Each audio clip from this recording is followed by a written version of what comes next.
The gentle rumble of a dark blue Ford F-150 pickup truck broke the early morning silence as Staff Sergeant James Cooper drove along the winding coastal road. The sky was just beginning to lighten, with streaks of orange and pink painting the horizon. It was 5:30 a.m., and Cooper was heading to his favorite spot, a secluded clifftop overlooking the Pacific Ocean.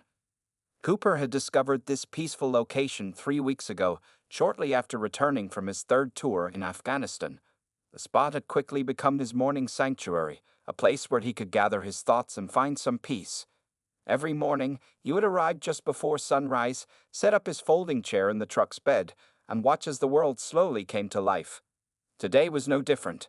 Cooper carefully guided his truck up the narrow dirt path that led to the clifftop viewing area.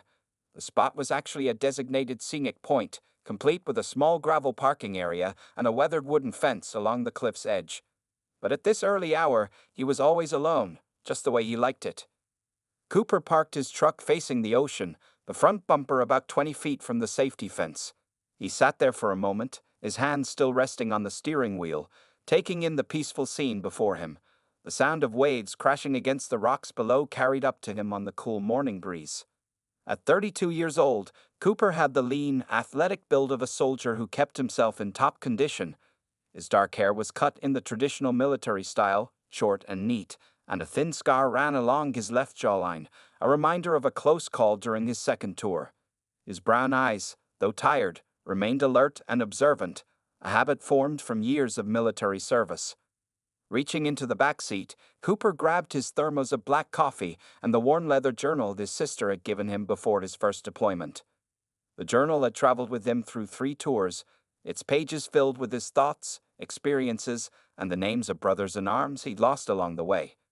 Writing had become his way of processing everything he'd seen and done. Cooper climbed out of the truck, the gravel crunching beneath his boots.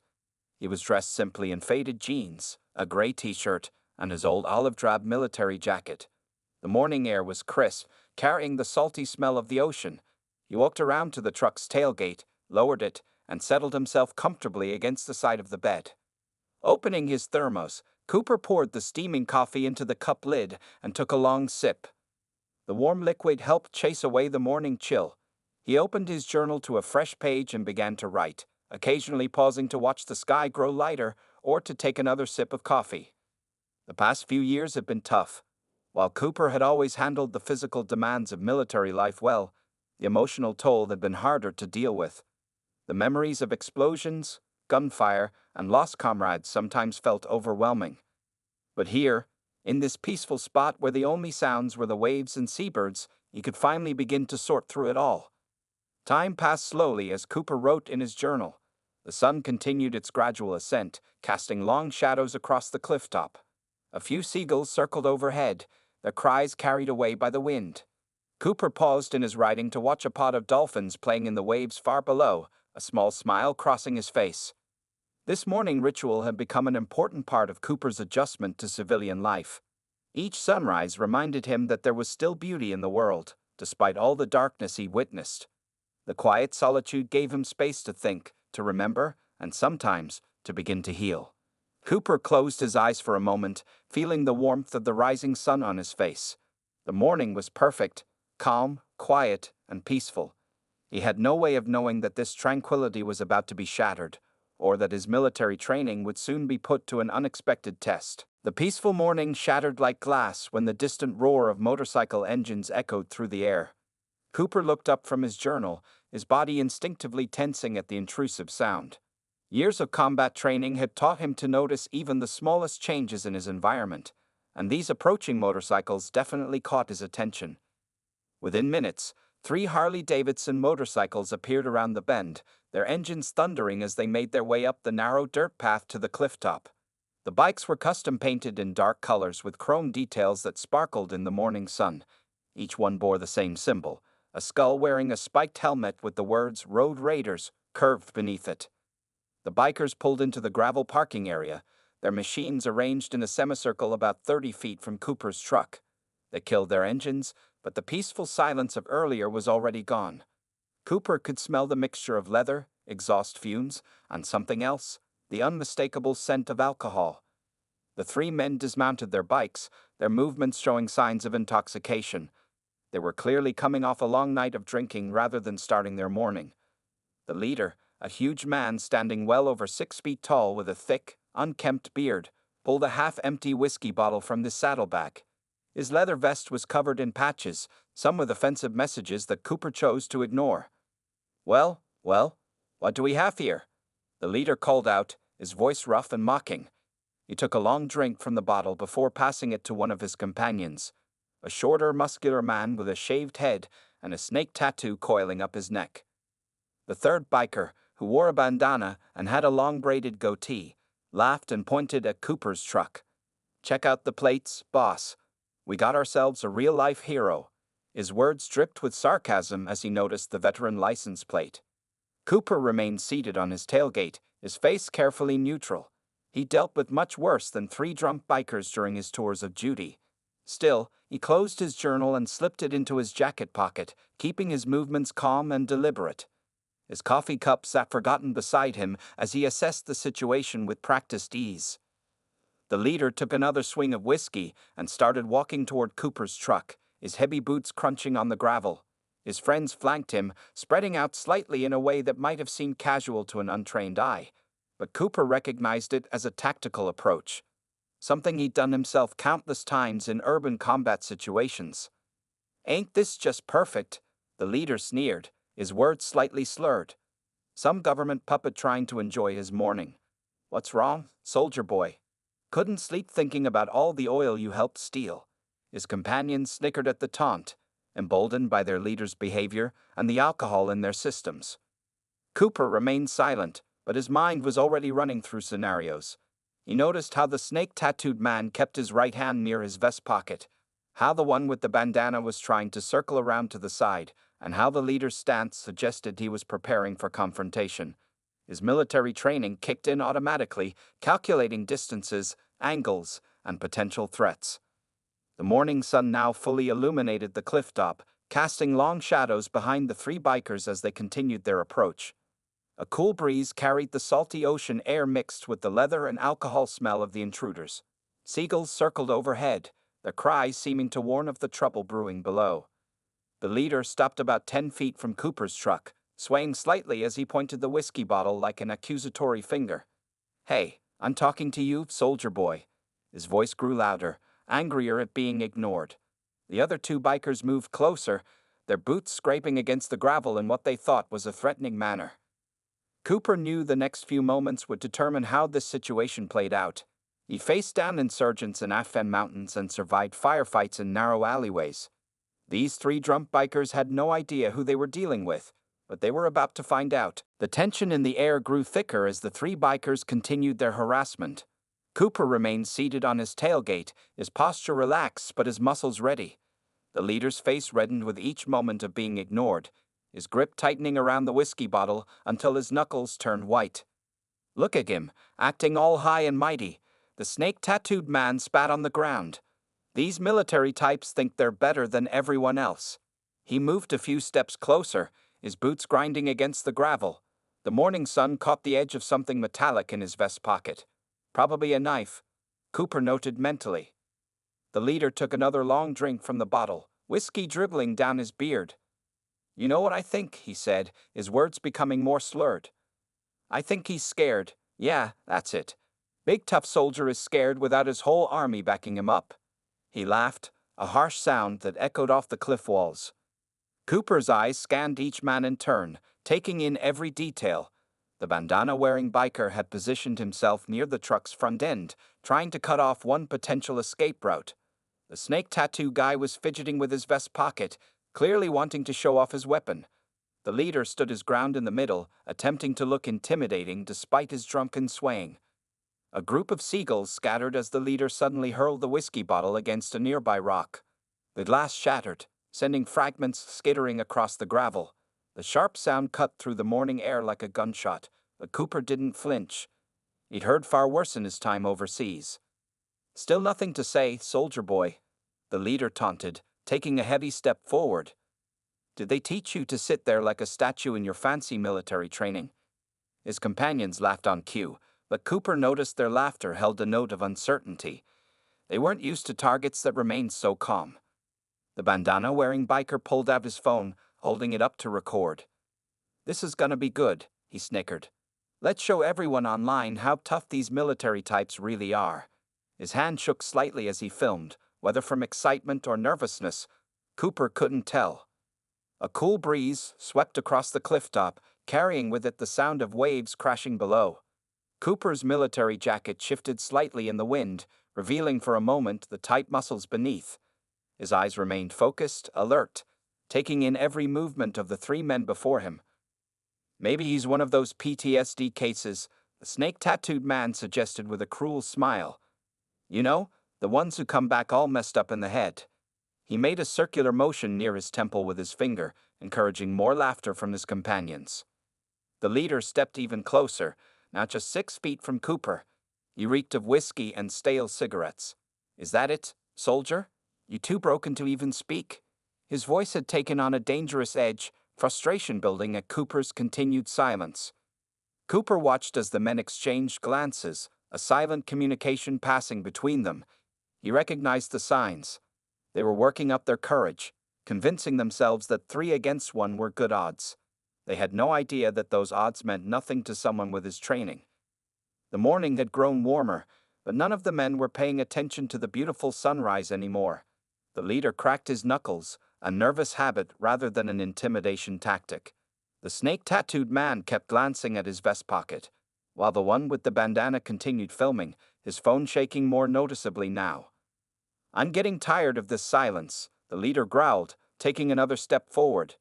He was close enough now that Cooper could smell the whiskey on his breath.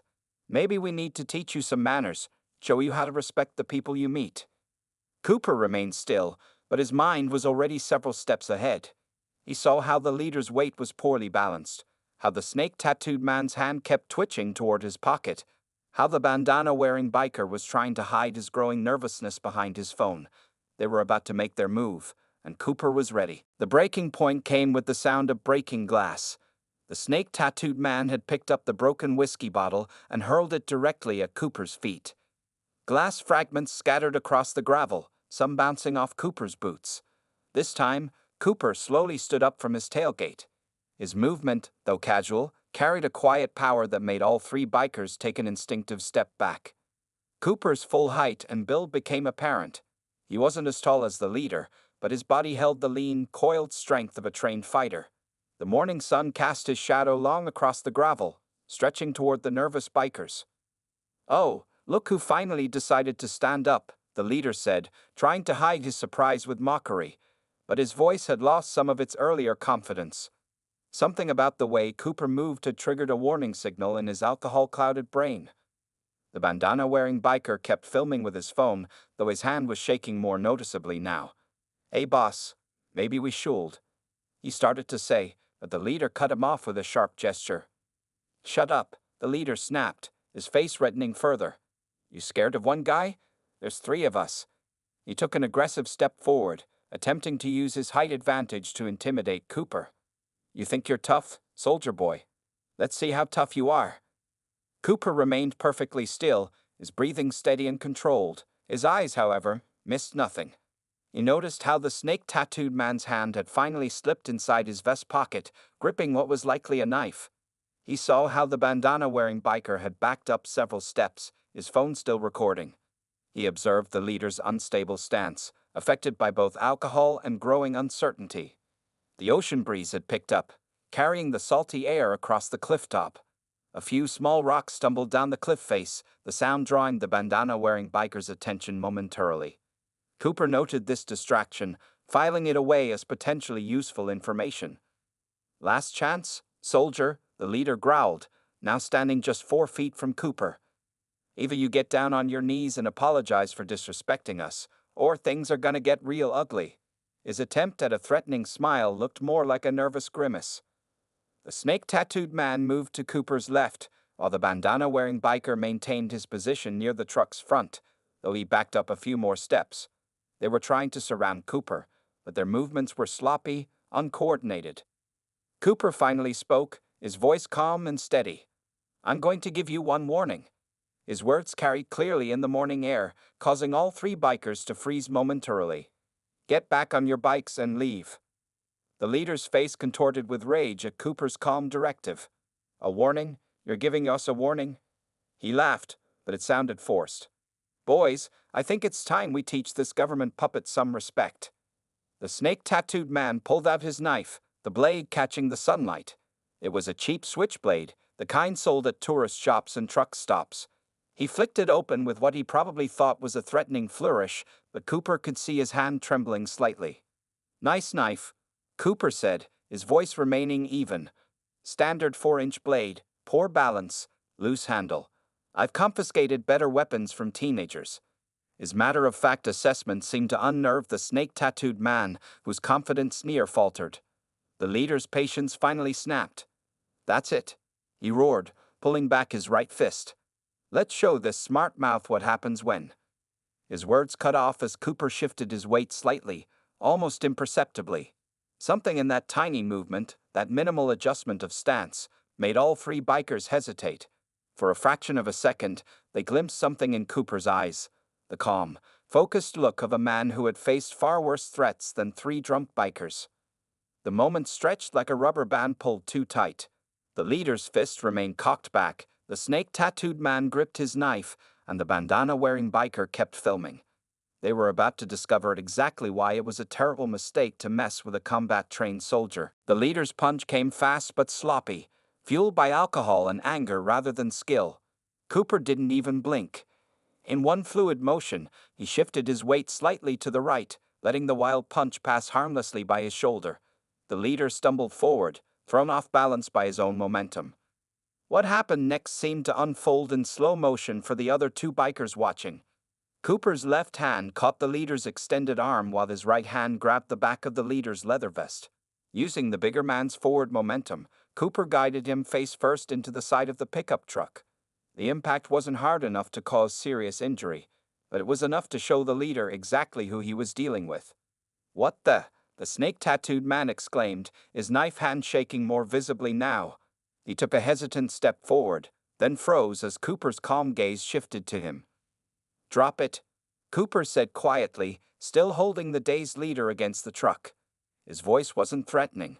It was a simple command, the kind he'd given countless times during his military service.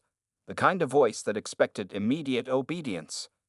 The bandana-wearing biker had backed up several more steps, his phone still recording, but now at waist level. "Hey man, we don't want any trouble," he said, his earlier bravado completely gone. "We were just messing around." Cooper maintained his hold on the leader, who had stopped struggling and was breathing heavily against the truck's metal side. "I'm going to say this once," Cooper announced, his voice carrying clearly in the morning air. "I'm Staff Sergeant James Cooper, U.S. Army Special Forces. I've spent the last 9 years dealing with actual threats. You three aren't threats. You're just bullies who picked the wrong person to harass." The snake-tattooed man's knife clattered to the gravel as he released it. The sound seemed to echo across the clifftop, mixing with the crash of waves below. The morning sun had risen higher now, casting shorter shadows across the parking area as a cool breeze swept through. "Now," Cooper continued, "we have two ways this can end. First option, you get on your bikes and leave, and we all forget this happened. Second option, I call the police, show them your friend's video of you threatening a veteran, and you spend the rest of the morning explaining yourselves to them." The leader, still pressed against the truck, managed to speak. "We'll leave," he mumbled, his voice muffled against the metal. "Just let me go, man. We'll leave right now." Cooper studied the other two bikers. The snake-tattooed man had raised his hands, showing they were empty, while the bandana-wearing biker was already backing toward his motorcycle. Their faces showed a mixture of fear and embarrassment, the typical expression of bullies who had finally met someone they couldn't intimidate. "Here's what's going to happen," Cooper said, his voice remaining steady and professional. "I'm going to release your friend. You're going to pick up your knife, get on your bikes, and ride away. If I ever see any of you at this spot again, I won't be this nice. Understood?" All three bikers nodded quickly. Even the leader, despite his position against the truck, managed a jerky nod. The morning had definitely not gone the way they had planned. Cooper smoothly released his hold on the leader, stepping back to give him space. The big man straightened up slowly, rubbing his face where it had pressed against the truck. His earlier swagger was completely gone, replaced by the shamefaced look of someone who had made a serious mistake. The snake-tattooed man carefully picked up his knife, closed it, and shoved it deep into his pocket. The bandana-wearing biker had already stopped filming and was mounting his motorcycle. The only sounds were the ocean waves below and the scuffling of boots on gravel as the three men prepared to leave. The leader turned to face Cooper, opened his mouth as if to say something, then thought better of it. He simply nodded once, then walked unsteadily toward his bike. The morning sun highlighted the fresh scratch on his face from the truck's paint, a small reminder of his poor decision-making. The moment of calm was shattered when the leader suddenly spun around, pulling something from his back pocket. Cooper's combat instincts kicked in instantly. Before anyone could blink, he had closed the distance between them, his movements swift and precise like a well-oiled machine. The leader didn't even have time to raise what turned out to be a small pepper spray canister. Cooper's right hand locked around the leader's wrist, applying pressure to specific nerve points that made the man's fingers spring open. The pepper spray dropped harmlessly to the gravel as the leader let out a surprised gasp of pain. "That was a mistake," Cooper said calmly, maintaining his grip. He twisted the leader's arm slightly, not enough to cause real damage but enough to demonstrate that he could. A really big mistake. The other two bikers had frozen in place, halfway to their motorcycles. The snake-tattooed man looked like he was considering reaching for his pocket again, but one sharp look from Cooper made him raise his hands in surrender. "I warned you once," Cooper continued, his voice carrying the weight of years of command experience. "I gave you a chance to leave peacefully. Now you forced me to demonstrate exactly what Special Forces trained means." In one smooth motion, Cooper shifted his grip and used a basic military hold to guide the leader to his knees. It wasn't a violent takedown. It was controlled, professional, and extremely effective. The leader found himself kneeling on the gravel, his arm locked behind his back in a position that prevented any movement without causing serious pain. "Hey man, please," the bandana-wearing biker called out, his voice shaking. "Tommy's just drunk. He doesn't know what he's doing. We'll leave right now, I swear." Cooper glanced at the fallen pepper spray canister, then at the two standing bikers. "Your friend here just tried to use a weapon after surrendering. That changes things." He adjusted his hold slightly as the leader tried to squirm. "In the military, we take attempted attacks very seriously." The snake-tattooed man stepped forward cautiously. "Look, we're sorry, okay? We were stupid. Tommy's had a rough week, lost his job and everything. We shouldn't have come here, shouldn't have bothered you. Just, please don't hurt him." Cooper studied the man's face, seeing genuine fear and regret there. The morning sun had fully risen now, illuminating the scene with harsh clarity. Three drunk bullies who had finally met someone they couldn't intimidate or overpower. "Your phone," Cooper said to the bandana-wearing biker. "Delete the video. Now." The man quickly complied, holding up his phone to show Cooper as he erased the recording. The leader, Tommy, had stopped struggling, his breathing heavy but steady. "I'm sorry," he mumbled, the words barely audible. "You're right. We were wrong. I was wrong." Cooper maintained his hold but loosened it slightly. "Here's what happens next," he announced, his voice clear and firm. "I'm going to release you. You're going to stand up slowly, get on your bikes, and leave. You're never going to come back here. You're never going to bother another veteran or anyone else again. Because if you do, I won't be this nice next time." The morning breeze carried the salty ocean air across the cliff top as Cooper waited for their response. Seagulls circled overhead, their cries mixing with the sound of waves below. The two standing bikers nodded quickly, while Tommy managed another mumbled agreement.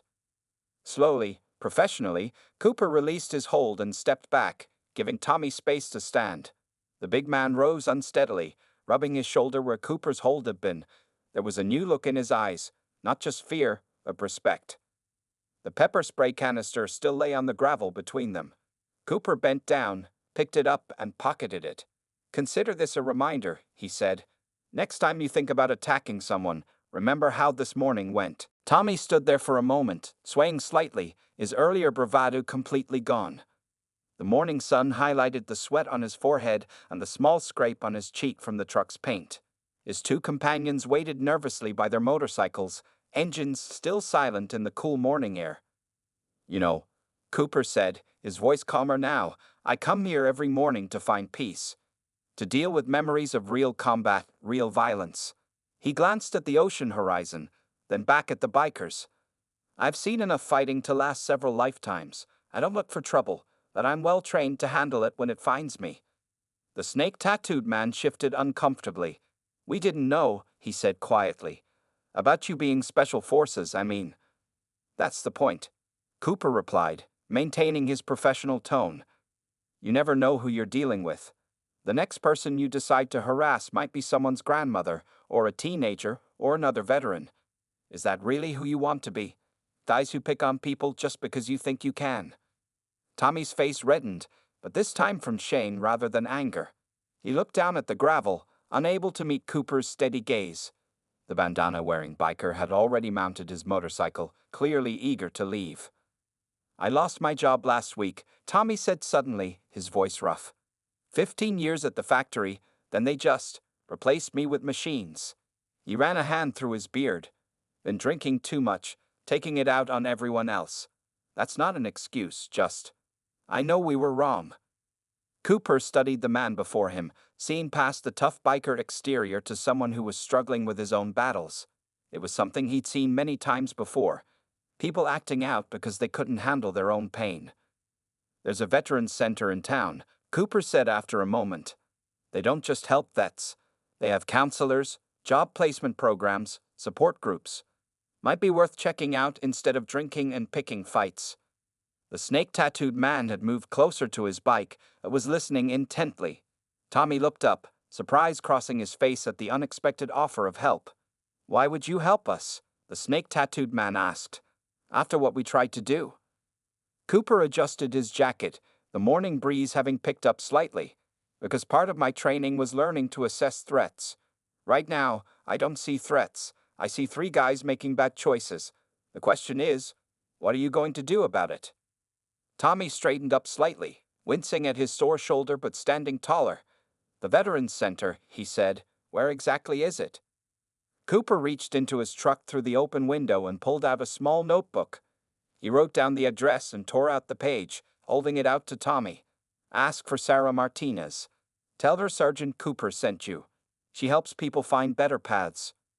Tommy took the paper carefully, looking at it for a long moment before folding it and putting it in his pocket.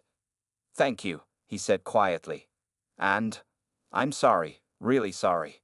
The sun was higher now, the morning growing warmer. Seagulls swooped and called overhead as the ocean breeze carried the salt air across the clifftop.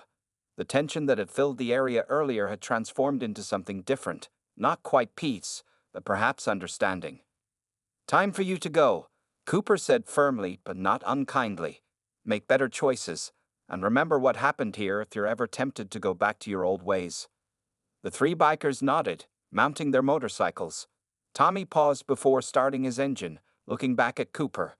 We won't come back here, he promised. And, thanks for not hurting us worse. We deserved it, but you didn't do it.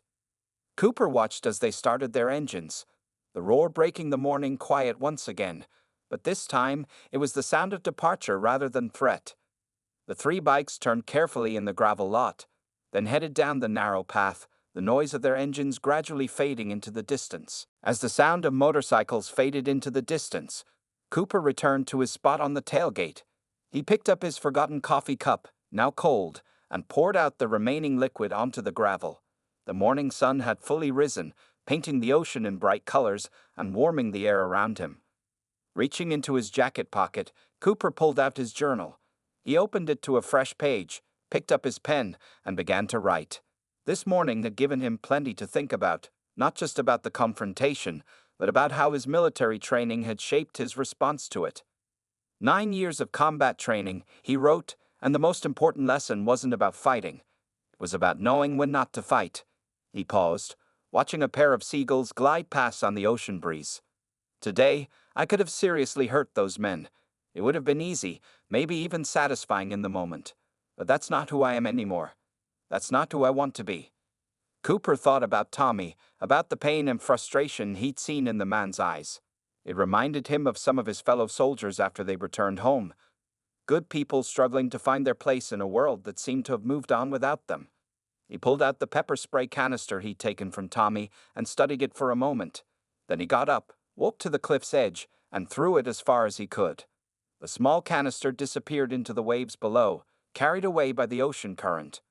Returning to his journal, Cooper continued writing. Violence is easy. Compassion is harder, but compassion with strength. That's what makes a real warrior. He smiled slightly, remembering his old drill sergeant's words about combat being the last resort, not the first response. The cliff top had returned to its peaceful state. The only evidence of the morning's excitement was some scattered gravel and a few drops of spilled coffee. Cooper took a deep breath of the salty air, feeling the tension leaving his body. This spot was his sanctuary again. He thought about the Veterans Center and Sarah Martinez. She had helped him when he first returned home, showing him how to channel his training and experiences into something positive. Maybe she could do the same for Tommy and his friends, if they actually went to see her. Cooper checked his watch, 7:15 a.m. He still had time for some quiet reflection before heading to his job at the security consulting firm.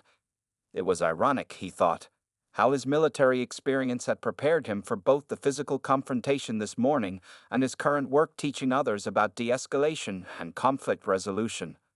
Opening his thermos, Cooper poured himself a fresh cup of coffee. The morning sun had warmed the cliff top nicely, and a gentle breeze carried the sound of waves breaking against the rocks below. He took out his phone and sent a quick text to Sarah. Might have some new people coming your way. 3 bikers. The leader's name is Tommy. They need help more than punishment. Sarah's reply came quickly. Understanding instead of violence. You've come a long way, Cooper. I'll keep an eye out for them. Putting his phone away, Cooper returned to his journal. He had learned long ago that writing helped him process events, helped him understand his own reactions and choices. Today's entry would be about more than just a confrontation with 3 troubled bikers. It would be about growth, about using his training to prevent violence rather than cause it. The ocean stretched endlessly before him, its surface glittering in the morning light. Cooper felt at peace, knowing he had handled the situation in a way that his younger, more aggressive self might not have understood. His military training had taught him how to fight, but experience had taught him when not to. Sometimes, he wrote in his journal, the strongest thing you can do is show mercy. And sometimes, the best way to honor your training is to use it to prevent a fight rather than win one. He closed the journal, satisfied with the morning's events and the lessons learned from them. The cliff top was quiet now, returned to its natural state of peaceful solitude. Cooper sat back, sipping his fresh coffee, and watched the sun continue its journey across the morning sky. He knew he'd be back tomorrow, ready for whatever the new day might bring.